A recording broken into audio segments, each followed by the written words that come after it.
After the signing of RJ Harvey, what role will he play for this Broncos offense? This is your Denver Sports Daily for July 18th. The biggest stories, the latest news. It's Denver Sports Daily. RJ Harvey and the Broncos have finally come to an agreement on a contract. Yesterday, Harvey signed a 4-year, $7.35 million contract for his rookie contract. Got him for 4 years here. It's a good contract, being that he was a second-round pick. And again, Harvey came in the 60th spot in the draft. The Broncos took a little bit of a flyer on him, even though some other running backs were available. And, you know, if you've watched the show, if you've watched me, you know where I stand on RJ Harvey. And that is the fact that I don't really like the pick as much. I get it that people wanted the running back. They just wanted to see Sean Payton get one. They trust in Sean Payton to pick up who they really, who he feels is the best running back there. But was he the best running back available? I mean, John A. Barron's great, but was it a better pick than getting somebody like Omarion Hampton in the first round? Again, at first, it seemed like Harvey would be the RB1 that Sean Payton, has been searching for. We needed an RB1 on this team. We didn't have anything last year. There was no true run game on this squad last year. And then they went out and they got RJ Harvey. Seemed like he was going to play that role. But then later in the offseason, the Broncos ended up signing J.K. Dobbins. Now, the plan doesn't seem as clear anymore. On one hand, with Dobbins, he brings a veteran presence to the field. And then on the other, Harvey, he brings some fresh legs.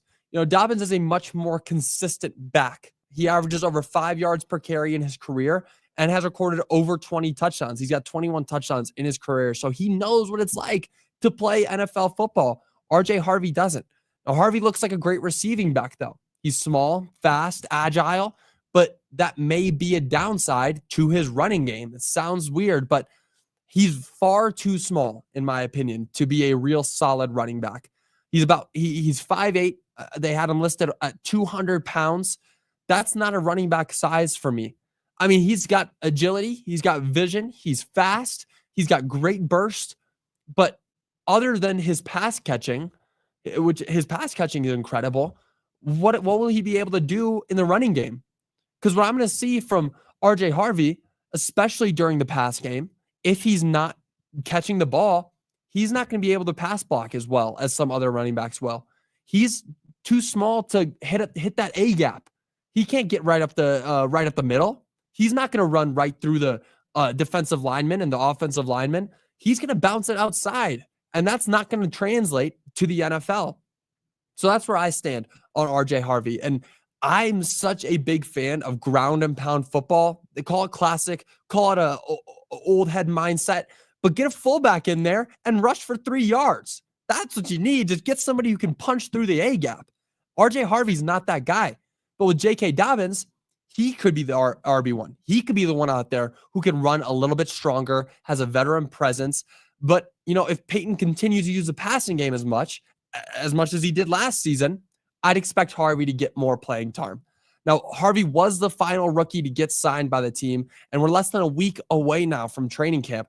And that'll really be where you're going to get to see the battle between these two.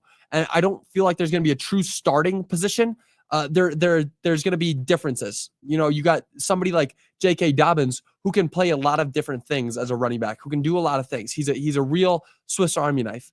RJ Harvey, though, he'll be great in the pass game, but as soon as you need him to pass block or run a halfback dive right at the middle, he's not going to be able to help you that much. So that's where I stand on RJ Harvey. Hopefully he can prove me wrong, and that's one thing that I'm real adamant about. I may not be high on a player in the draft, but my number one goal is for them to prove me wrong. So RJ Harvey, prove me wrong. I want to see you be the starting RB1 if you can prove that you can be a true running back instead of just a pass-catching halfback in the backfield.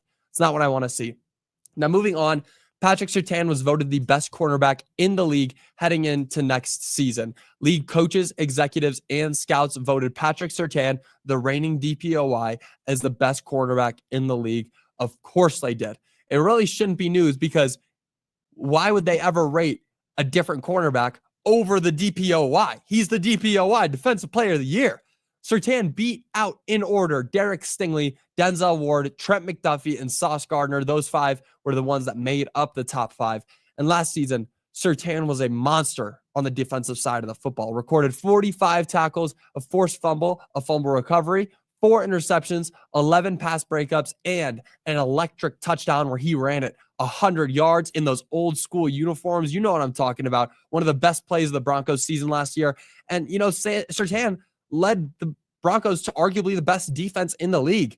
And clearly, people think he'll do it again. As not only was Surtain rated the best quarterback in the corner back in the league, the Broncos defense was also projected to be the best in the league next season. NFL.com analysts predicted that the Broncos would have the best defense in the 2025-26 season. The Broncos already had one of the best defensive units last year. I was very adamant that they were the best, but with the addition of Dre Greenlaw, Talanoa Hufanga, and Jahdae Barron, it's hard to not see them as the best right now as we're talking.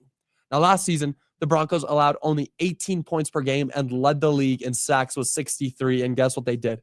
They improved. They lost nothing from last season. All they did was gain. They got better. That's what you need to be thinking about. When you think about the Broncos this season, think about this defense, how incredible they are going to be. I would not be surprised if they were allowing less than 14 points per game. I would not be surprised if they had 7 interceptions this season, maybe more, probably more, honestly, 7, 8. And I would not be surprised if they get like 70 sacks this year. Really, it sounds insane to say, but this team is incredible. Now, NFL.com analyst Gennaro Felice, sorry, butchered that. He spoke about how good this squad is, saying, in summation, this looks like the best Broncos defense since the no-fly zone gave the franchise its 3rd Lombardi trophy a decade ago.